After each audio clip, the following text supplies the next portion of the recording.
उर्दू है जिसका नाम हम ही जानते हैं दाग, सारे जहां में धूम हमारे ज़बां की है। अस्सलामु अलैकुम नाजरीन, मैं हूं कैसर अंजुम और आप देख रहे हैं अपना पसंदीदा चैनल मुद्दा माइनॉरिटी का। नाजरीन, मुल्क में कठमुल्ले वाले बयान पर आज भी सियासी घमासान 7वें आसमान पर है। असदुद्दीन ओवैसी ने योगी आदित्यनाथ को कठमुल्ले वाले बयान पर जमकर लताड़ा है।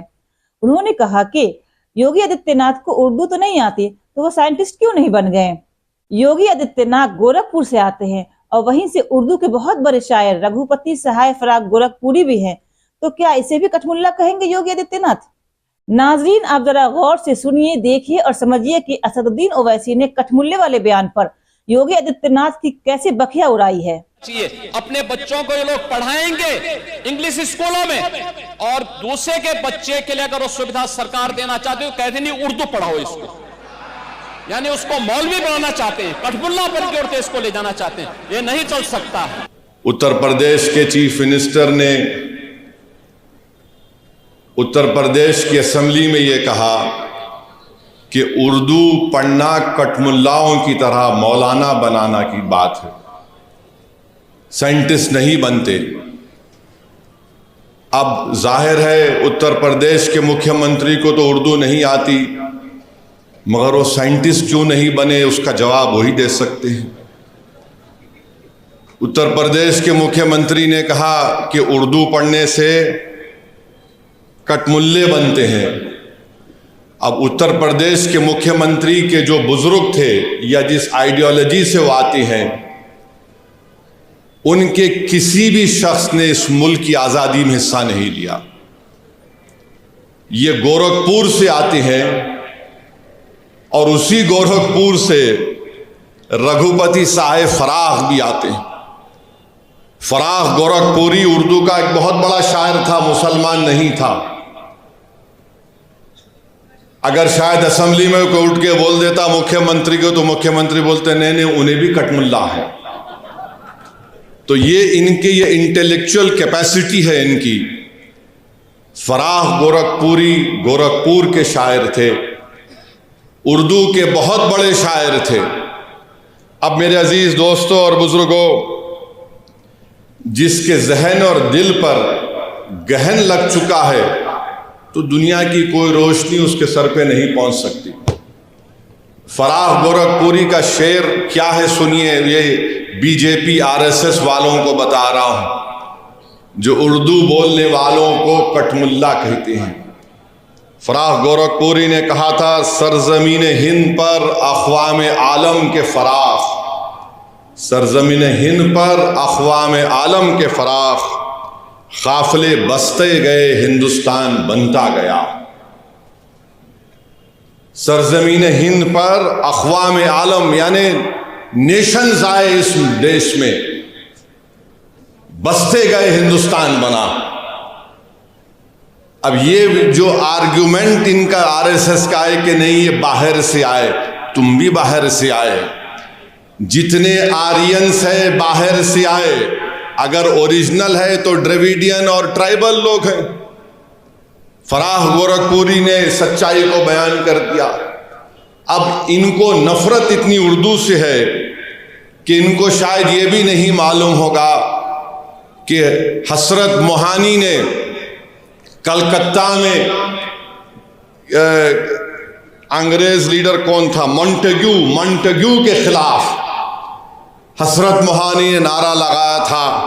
क्या नारा लगाया था? इनकलाब जिंदाबाद, इनकलाब जिंदाबाद।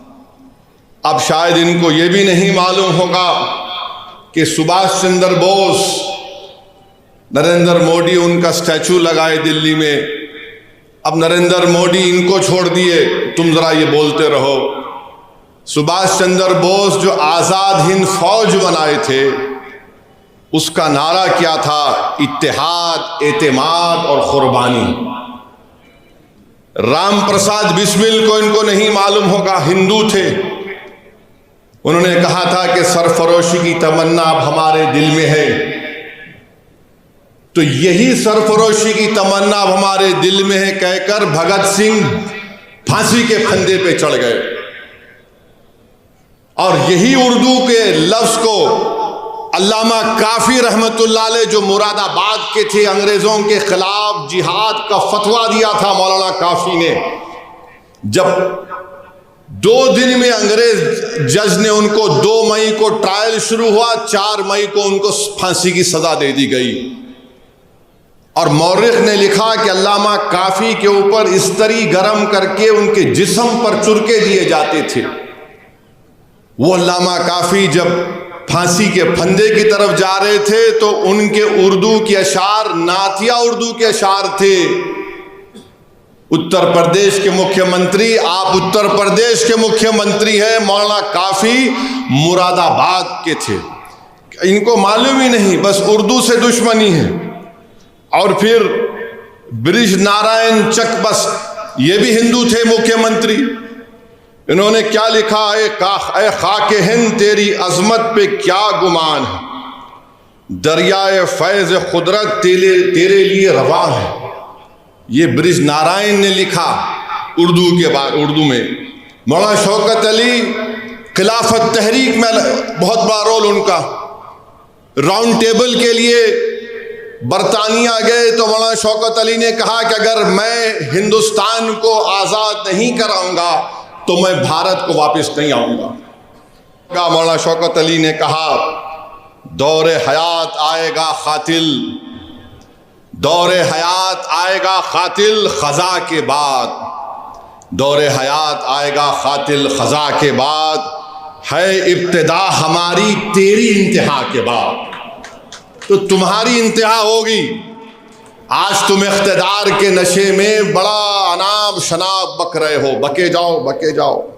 जोश ने लिखा था, ऐ हम नफस फसाने हिंदुस्तान ना पूछ, ऐ हम नफस फसाने हिंदुस्तान ना पूछ, अपना गला खरोशे तरन्नुम से फट गया, अपना गला खरोशे तरन्नुम से फट गया, तलवार से बचा तो रगे गुल से कट गया।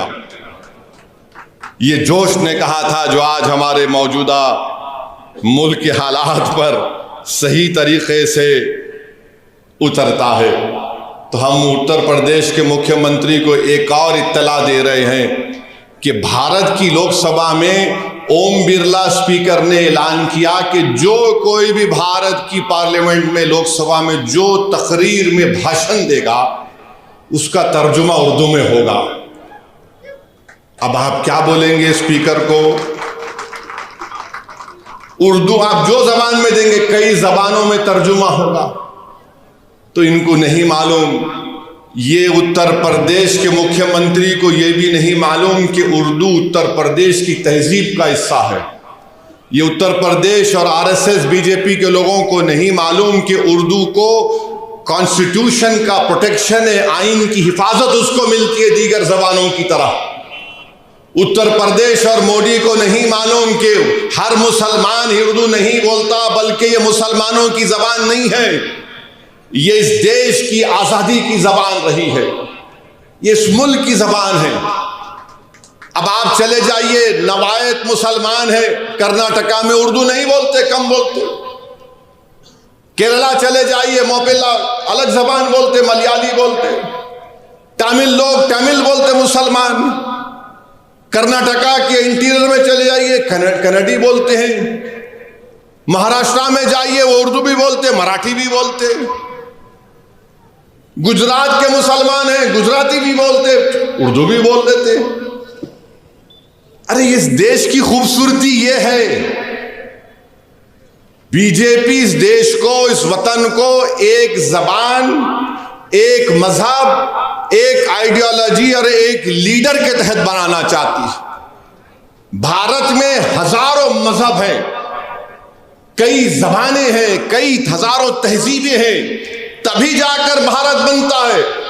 इसीलिए फराग गोरखपुरी ने कहा था, अक़वाम आलम का लफ्ज इस्तेमाल किया था। अब इनको समझ में आया नहीं आया नहीं मालूम, मगर हमारा काम यह है कि इनको समझाना और इनको बताना कि उर्दू से दुश्मनी करना जिद्दोजहद आजादी से दुश्मनी करने के बराबर है।